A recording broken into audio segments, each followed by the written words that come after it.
नमस्कार, मैं हूं शिवानी और आप देख रहे हैं प्रभात दर्शन न्यूज। यूपी ने $1 ट्रिलियन की अर्थव्यवस्था की राह पर 15 सदस्य आर्थिक सलाहकार समूह गठित किया।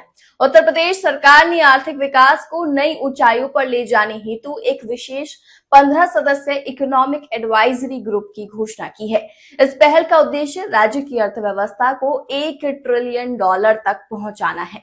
ये सलाहकार समूह विभिन्न आर्थिक क्षेत्रों जैसे कि निवेश, निर्यात, कृषि और बुनियादी संरचना में योजनाएं बनाएगा।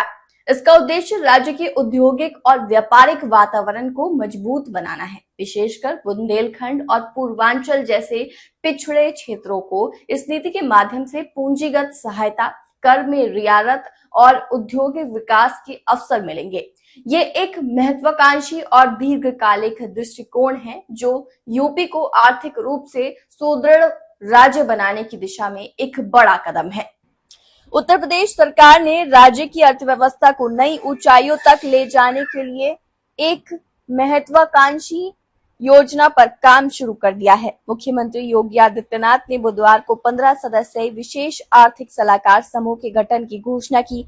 इस समूह में अर्थशास्त्र, उद्योग, व्यापार और निवेश से जुड़े दिग्गज विशेषज्ञ शामिल होंगे।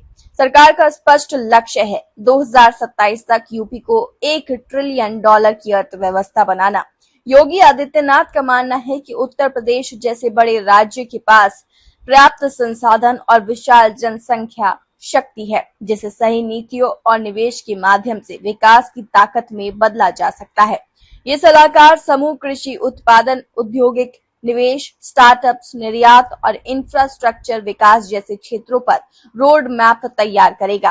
खास ध्यान पूर्वांचल और बुंदेलखंड जैसे पिछड़े क्षेत्रों पर होगा, जहां विशेष रियायतें और अवसर देकर विकास को गति देने की योजना है।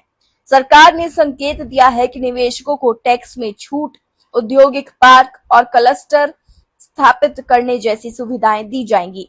इस पहल से लाखों युवाओं के लिए रोजगार अवसर बनने की उम्मीद है।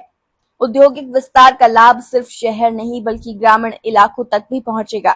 वहीं कृषि क्षेत्र को तकनीक और आधुनिक साधनों से जोड़कर किसानों की आय दोगुनी करने की दिशा में भी कदम बढ़ाए जाएंगे। आलोचकों का कहना है कि इस बड़े लक्ष्य को पाने के लिए केवल घोषणाएं काफी नहीं होंगी। निवेश के अनुकूल माहौल, मजबूत कानून व्यवस्था और नौकरशाही में पारदर्शिता जैसे कदम जरूरी होंगे। यदि इन क्षेत्रों में सुधार होता है तो यूपी निसंदेह देश की सबसे मजबूत अर्थव्यवस्थाओं में गिना जाएगा।